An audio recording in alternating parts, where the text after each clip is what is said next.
नमस्कार साथियों, आप सभी का राजकीय उच्च प्राथमिक विद्यालय रहेल में स्वागत एवं अभिनंदन है। आज सरकारी विद्यालय में एक नवाचार की शुरुआत की योजना शुरू की जा रही है। इसका मुख्य उद्देश्य कोविड-19 के कारण विद्यार्थियों द्वारा शिक्षा से वंचित रह गए उनके बेसिक कंसेप्ट को वीडियो के माध्यम द्वारा उनके घर घर तक पहुंचाया जाए, ताकि आने वाले समय के अंदर अपनी बेसिक जो विज्ञान विषय के अंदर है वो पूर्ण कर सकते हैं। तो आज आप और हम मिलकर इस नवाचार को आगे तक बढ़ाते हैं। तो आइए आज अपन पढ़ते हैं। मुख्य टॉपिक है अपन का कोश, कक्ष या ऊर्जा स्तर।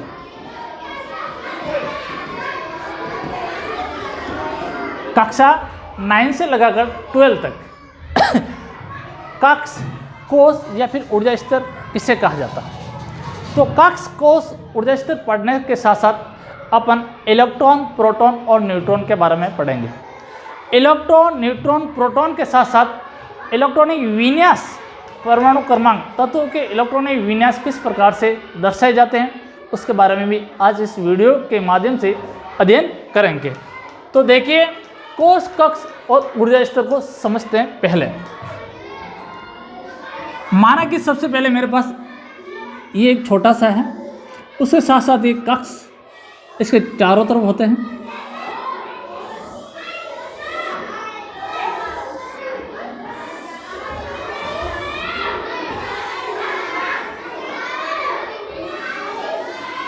ये जो सबसे अंदर का जो पार्ट्स होता है उसको नाभिक बोला जाता है, नाभिक। और इसलिए नाभिक इसलिए कहा जाता है क्योंकि सेंटर बिंदु होता है, मुख्य बिंदु होता है, इंटरनल बिंदु होता है। जैसे अपन की बॉडी की बात की जाए तो अपन के शरीर की जो बीच वाली पार्ट्स इसको नाभिक कहेंगे, अर्थात आधा शरीर अपन का नीचे और आधा शरीर अपन का ऊपर होता है। अब देखिए, इस जो नाभिक है इसके चारों तरफ बहुत सारे कक्षक होते हैं, इसको बोलते हैं जैसे के, एल, एम और एन। वैसे वैसे कक्षकों की संख्या बढ़ती जाती है जैसे जैसे तत्वों में परमाणु क्रमांक बढ़ते जाते हैं।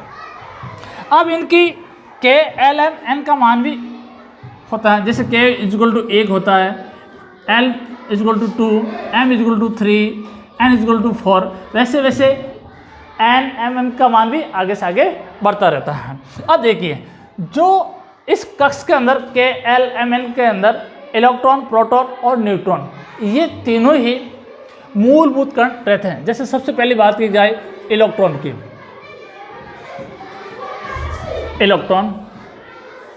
इलेक्ट्रॉन इसको ई द्वारा दर्शाया जाता है और इसके ऊपर जो आवेश होता है वो ऋणात्मक होता है, माइनस, इसलिए इसको ऋणावेश भी कहा जाता है, ऋणावेश। जबकि सेकंड आता है आपका प्रोटॉन। प्रोटॉन के ऊपर धनात्मक चिन्ह होता है, इसलिए इसको धनावेश कहा जाता है। तीसरा आता है आपका न्यूट्रॉन, और न्यूट्रॉन को एन द्वारा दर्शाया जाता है और इसके ऊपर कोई आवेश नहीं होता, इसलिए इसके ऊपर शून्य लगाया हुआ रहता है, तो इसके ऊपर किसी प्रकार का आवेश नहीं होता। अब देखिए, इलेक्ट्रॉन, प्रोटॉन और न्यूट्रॉन, इसका मुख्य रूप से जो आविष्कार किस किसने किया, ये सबसे इंपॉर्टेंट क्वेश्चन होता है। जैसे बात की जाए इलेक्ट्रॉन की, तो इलेक्ट्रॉन की खोज करने वाला वैज्ञानिक था जे थॉमसन वैज्ञानिक। जे थॉमसन ने इलेक्ट्रॉन की खोज सन 1886 के अंदर की गई थी। 1886 के अंदर इलेक्ट्रॉन की खोज जे थॉमसन ने की गई थी। जबकि प्रोटॉन की खोज करने वाला वैज्ञानिक था गोल्डस्टीन। गोल्डस्टीन ने प्रोटॉन की खोज की थी सन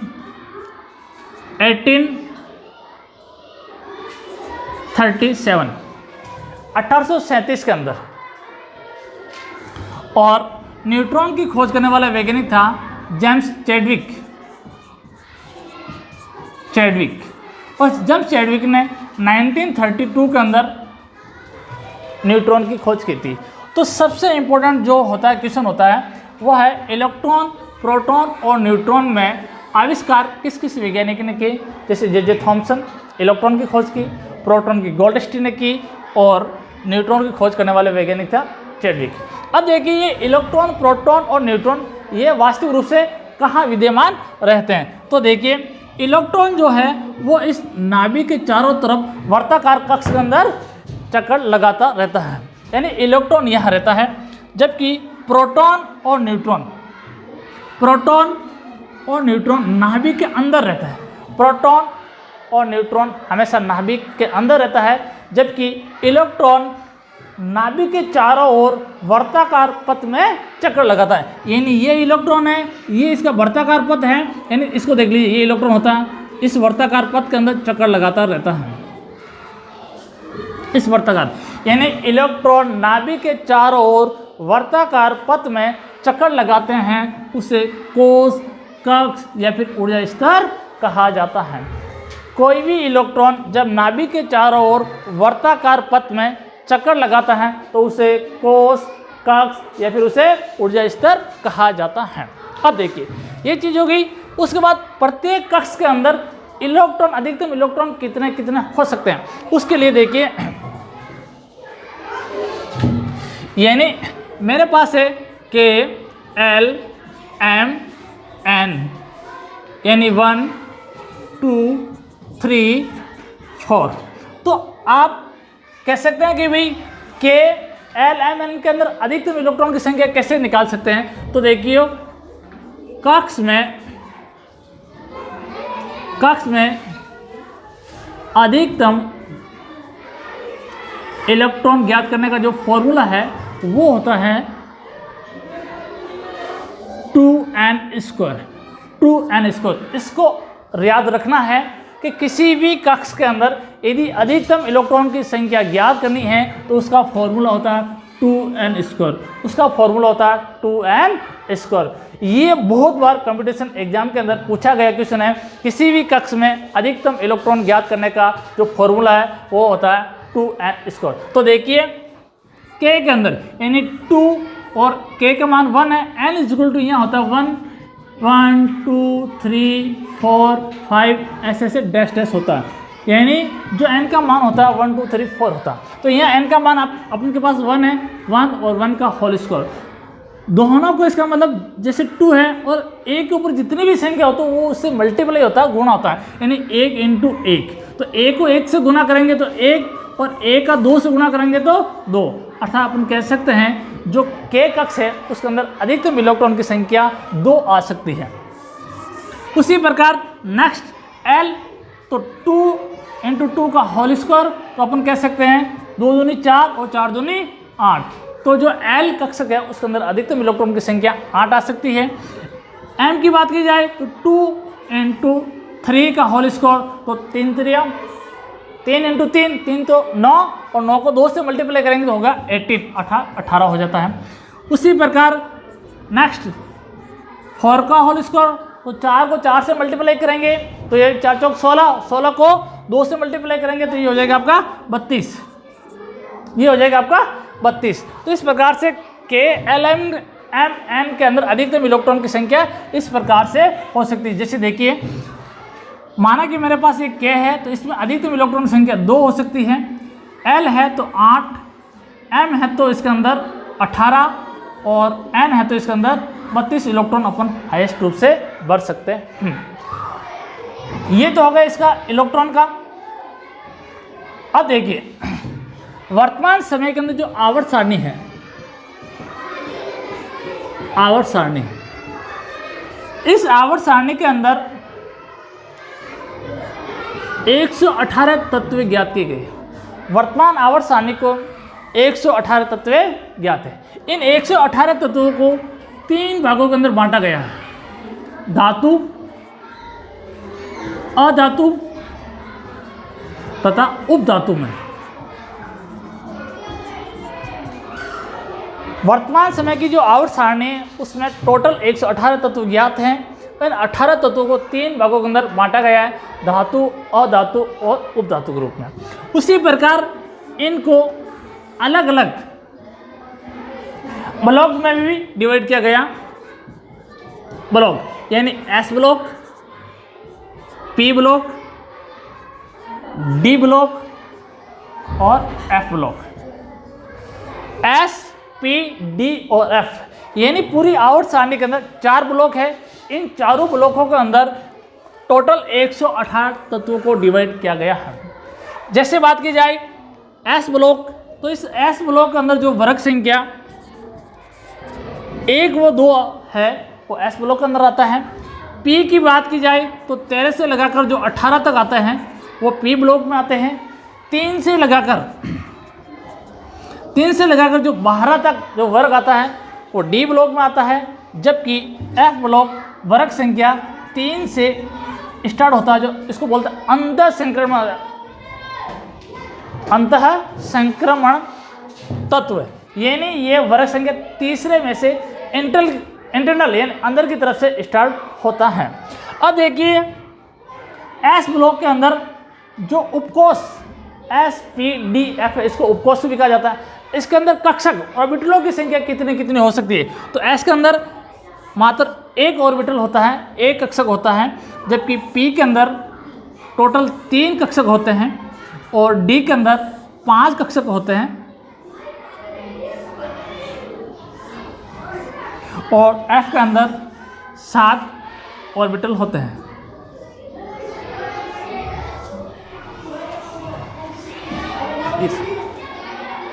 टोटल 7 होते हैं। तो इन 7 के अंदर जो इलेक्ट्रॉन बढ़ते हैं वो किस प्रकार से व्यवस्थित कर सकते हैं, देखिए यानी इसके अंदर जो इलेक्ट्रॉन की संख्या होती है वो 2 हो सकती है अधिकतम एस ब्लॉक के अंदर। पी के अंदर 6 हो सकती है, डी के अंदर 10 हो सकती है, जबकि एफ के अंदर 14 अर्थात 14 हो सकती है। इसका मुख्य उद्देश्य ये है कि एस ब्लॉक के अंदर 1 कक्षक होता है, उस 1 कक्षक के अंदर इलेक्ट्रॉन इस प्रकार से भरा जाता है। यानी इलेक्ट्रॉन बढ़ने का जो क्रम है, अफवाह और सिद्धांत है, वो अपन नेक्स्ट वीडियो के अंदर पढ़ेंगे। तो ये हमेशा एक वामावर्त तो एक दक्षिणावर्त के रूप में होता है। मैं कह सकता हूँ किसी भी कक्ष के अंदर यदि आप इलेक्ट्रॉन बढ़ते हैं तो इस प्रकार से बढ़ना ही सही होता है। यदि आपने इलेक्ट्रॉन को इस प्रकार से बढ़ दिया तो गलत है। यदि आपने इलेक्ट्रॉन को इस प्रकार से शो कर रहे हो तो भी गलत है। यदि आपने इलेक्ट्रॉन को इस प्रकार से शो कर रहे हो तो भी गलत है। इलेक्ट्रॉन को बढ़ने का जो मुख्य जो सही है ये है, यानी एक दक्षिणावर्त होता है तो दूसरा उसका वामावर्त होता है। तो इसके अंदर माना कि एस के 1 कक्षक होने के कारण इसके अंदर हाईएस्ट 2 इलेक्ट्रॉन बढ़ सकते हैं। पी के अंदर 3 कक्षक होने के कारण इसके अंदर अपन 3 इलेक्ट्रॉन को 2 अर्थात तीनों के अंदर बढ़ेंगे तो टोटल 6 हो जाएगा।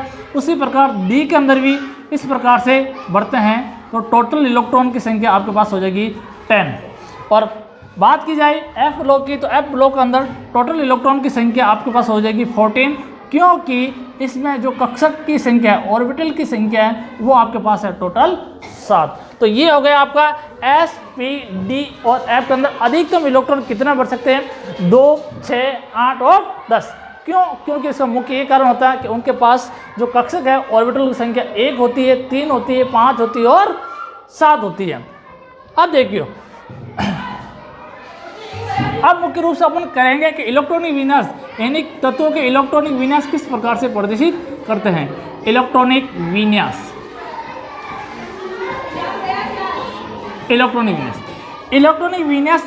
याद करने से पहले आपको याद रखना है एस, पी, डी और एफ। देखो एस 1 पे आता है, पी 2 पे, डी 3 पे और एफ 4 पे।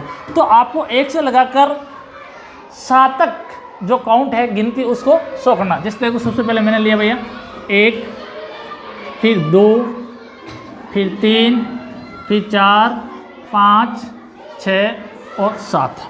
परंतु मेरे पास P है वो सेकंड नंबर से स्टार्ट हो रहा, तो P हमेशा सेकंड से स्टार्ट होता। 2, 3, 4, 5, 6 और 7। मेरे पास D है वो 3 से स्टार्ट हो रहा हमेशा, तो D को हम 3 से स्टार्ट करेंगे। 3, 4, 5, 6 और 7। देखिए F आपके पास माना कि 4 से स्टार्ट होता है, तो 4 से स्टार्ट करें। 4, 5, 6 और 7 है। यानी इन सब के पीछे जो है वो जैसे एस है तो इसके पीछे सबके पीछे एस एस लिख दीजिए, S S S S S S S. इसके बाद पीछे पी है तो सबसे पीछे पी पी लिख दीजिए आप, पी पी पी। डी है थर्ड पोजीशन तो डी डी लिख दीजिए इसके पीछे। फिर एफ है तो एफ को शो कर दीजिए। ये है, यानी बिल्कुल ही आसान तरीका है इलेक्ट्रॉनिक विन्यास को पढ़ने का, जो हमेशा 10th बोर्ड या जो कॉम्पिटिटिव एग्जाम है उसके अंदर हमेशा क्वेश्चन पूछा जाता है। आप 10th बोर्ड की ले लीजिए, 12th बोर्ड में ले लीजिए, और जो 9th क्लास का जो एग्जाम होता है, एनुअल हो या हाफ ईयरली एग्जाम, उसके अंदर 1 नंबर का एक क्वेश्चन हमेशा पूछा जाता है इलेक्ट्रॉनिक विन्यास के बारे में। तो सबसे पहले इन सभी को अपन गोले के रूप में एक व्यवस्थित कर देते हैं। सभी को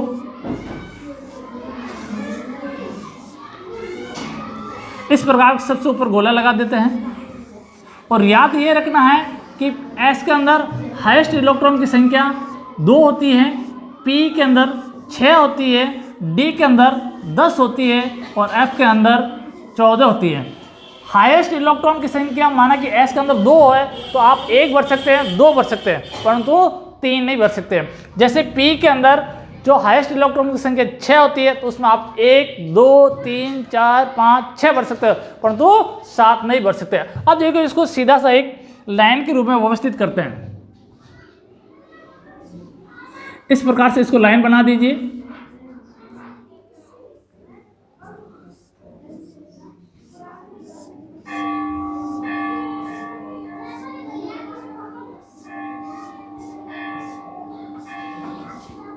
ये एक लाइन के रूप में व्यवस्थित हो गया।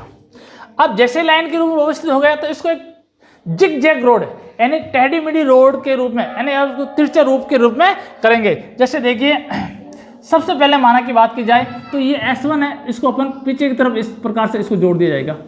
उसी प्रकार 2S को भी इस प्रकार से पीछे की तरफ जोड़ देते हैं। 3S को पीछे की तरफ इसको जोड़ दिया जाता है। फिर 4S को भी इसके पीछे की तरफ जोड़ दिया जाता है, और 5S को भी इसके पीछे की तरफ जोड़ते हैं। फिर 6S को इसके पीछे की तरफ जोड़ दिया जाता है। फिर 7S को भी इसके पीछे की तरफ जोड़ दिया जाता है, और नेक्स्ट वालों को इसके पीछे की तरफ जोड़ते हैं। अब देखिए,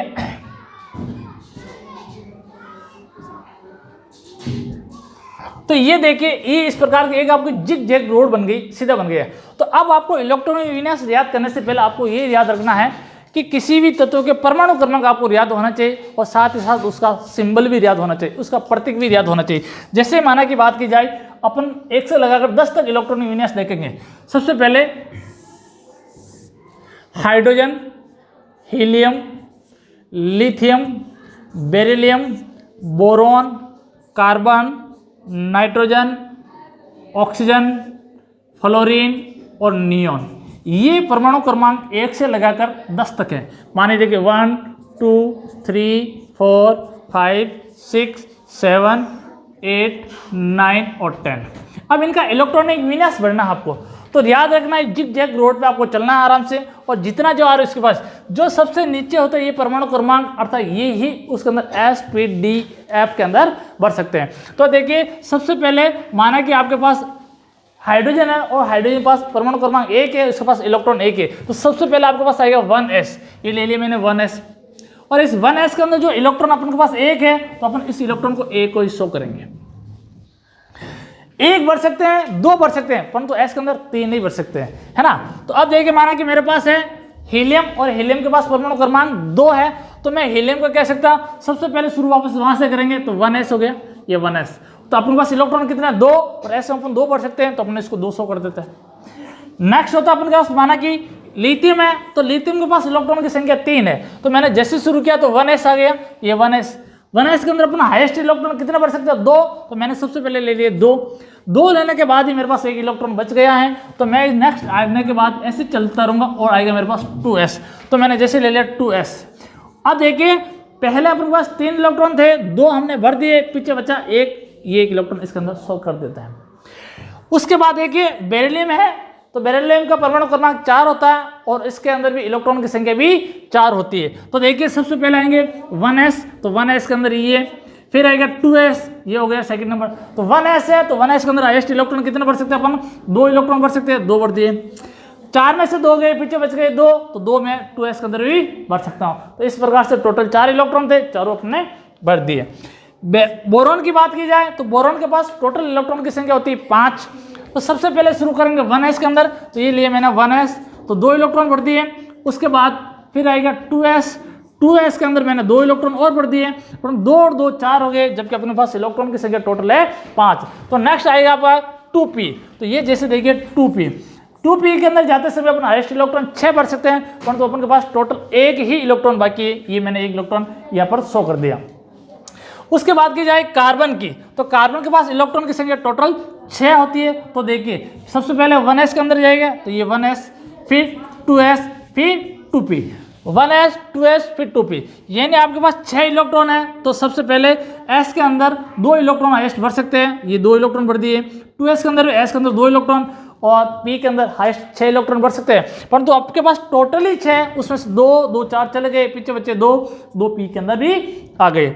अब देखिए न्यूट्रॉन की, नाइट्रोजन की, नाइट्रोजन के अंदर टोटल इलेक्ट्रॉन की संख्या होती है 7 में से देखिए 1s2, 2s2 और पीछे बच गया 2p। अब देखिए अब 2p के अंदर कितना हो गया? 7 में से 4 गए, पीछे बच गए 3, ये 3 मैंने ये लगा दिए। अब देखिए ऑक्सीजन की बात की जाए तो ऑक्सीजन के अंदर परमाणु जो क्रमांक होते हैं वो होते हैं 8, अर्थात टोटल इलेक्ट्रॉन की संख्या होती है 8। तो 8 के अंदर सबसे पहले जाएंगे 1s में 2 गए, फिर उसके बाद आएगा 2s के अंदर 2 गए, फिर उसके बाद आएगा 2p। अब देखो टोटल इलेक्ट्रॉन है 8, 2 और 2 4 चले गए, पीछे बच गए 4, तो p के अंदर 4 इलेक्ट्रॉन जा सकते हैं। क्यों? क्योंकि अपन को पता है p ऑर्बिटल के अंदर हाईएस्ट 6 इलेक्ट्रॉन जा सकते हैं, परंतु अपने पास 4 इलेक्ट्रॉन है, चारों अपने यहाँ पर शो कर दिया। बात की जाए फ्लोरीन की, तो फ्लोरीन के पास जो टोटल इलेक्ट्रॉन की संख्या है वो होती है आपके पास 9, यानी 1s2, 2s2 और 2p5। क्यों? क्योंकि इलेक्ट्रॉन की संख्या इसके पास टोटल 9 है, और s, 2s और 2p के अंदर 2 2 4 और 5 टोटल मिला के 9 हो जाते हैं। बात की जाए नियोन की, तो नियोन के पास सबसे ज़्यादा 10 इलेक्ट्रॉन होते हैं। अब 10 को इस प्रकार से शो करते हैं, देखो 1s2, 2s2 और 2p6, यानी यह नियोन है जो अक्रिय गैस है, जो सबसे वर्ग संख्या 18 का था। इसका बाह्यतम जो कक्ष है p वो पूर्ण रूप से भरा हुआ रहता है, और टोटल इलेक्ट्रॉन संख्या यहाँ 10 है, तो 2 2 4 और 6 10, इस प्रकार से टोटल आपके पास इलेक्ट्रॉन की संख्या 10 हो गई। तो इस जो ऊर्जा आरेख है, या इस ऊर्जा आरेख से आप किसी भी तत्वों का इलेक्ट्रॉनिक विन्यास आसानी से बढ़ सकते हैं, परंतु याद रखना कि साइंस के अंदर कुछ अपवाद भी होते हैं। जैसे मैं आपको 1 2 अपवाद करके बताता हूँ, ये चीज़ आप इसको नोट कर सकते हो। एक आपको मैं अपवाद के रूप में बताता हूं, इसको मिटा देता हूं। देखिए माने कि मेरे पास है क्रोमियम, क्रोमियम का परमाणु क्रमांक होता है 24। अब इसका इलेक्ट्रॉनिक विन्यास बढ़ना है, ये अपवाद है, याद रखना। कुछ अपवाद होते हैं वही कॉम्पिटिटिव एग्जाम या फिर बोर्ड के एग्जाम में पूछे जाते हैं, तो अपवाद को आप पहले से अच्छी तरह से उसको याद रखें, एक अलग नोटबुक के अंदर उसको लिखिए। देखिए क्रोमियम है, तो क्रोमियम के अंदर आपके पास टोटल इलेक्ट्रॉन की संख्या है 24। तो सबसे पहले शुरू करेंगे इसके अंदर से, देखिए 1s, फिर 2s, फिर 2p, फिर 3s, फिर 3p, फिर 4s, और उसके बाद है 3d। ये टोटल आपके ये है, और इसके अंदर इलेक्ट्रॉन को बढ़ना है 24। तो आपको पता है कि s के अंदर अपन हाईएस्ट 2 इलेक्ट्रॉन बढ़ सकते हैं, इसके अंदर s के अंदर 2, p के अंदर 6 और s के अंदर भी 2, p के अंदर 6 और s के अंदर 2, और d के अंदर आपको पता है कि 10 इलेक्ट्रॉन बढ़ सकते हैं हाईएस्ट। उससे पहले आप एक बार काउंट कर लीजिए, 2 2 4 10 12 18 और 2 20 इलेक्ट्रॉन तो हो चुके हैं आपके पास, परंतु टोटल इलेक्ट्रॉन की संख्या कितने आपके पास? 24। तो 20 हो गए, पीछे बचे 4, तो आप डी के अंदर 4 इलेक्ट्रॉन बढ़ सकते हैं, अर्थात ये 4 इलेक्ट्रॉन इसके अंदर बढ़ सकते हैं। परंतु आखिरी जो 3D और 4s2 है, इसके अंदर अपने स्थायित्व प्राप्त करने के लिए ये हमेशा 4s1 और 3d 5 होता है। इसका विशेष करके याद रखना है आपको कि हमेशा जो क्रोमियम है उसका जो इलेक्ट्रॉनिक विन्यास होता है वो होता है 1s2, 2s2, 2p6, 3s2, 3p6, 4s1 और 3d5। ये याद रखना है आपको इंपॉर्टेंट क्वेश्चन के रूप में कि जो कुछ अपवाद होते हैं वो अपने अस्तित्व प्राप्त करने के लिए इलेक्ट्रॉन का आदान प्रदान भी कर सकते हैं। तो आज आपका इलेक्ट्रॉनिक विन्यास इलेक्ट्रॉन और प्रोटॉन के लिए मुख्य रूप से आपको एक सारणी के रूप में व्यवस्थित रूप से समझे हैं। इसके लिए आप सभी को धन्यवाद। जय हिंद। मेरे वीडियो को ज़्यादा से ज़्यादा शेयर करो, शेयर नहीं तो सवा शेयर करो और सवा शेयर नहीं तो बब्बर शेयर करो। जय हिंद।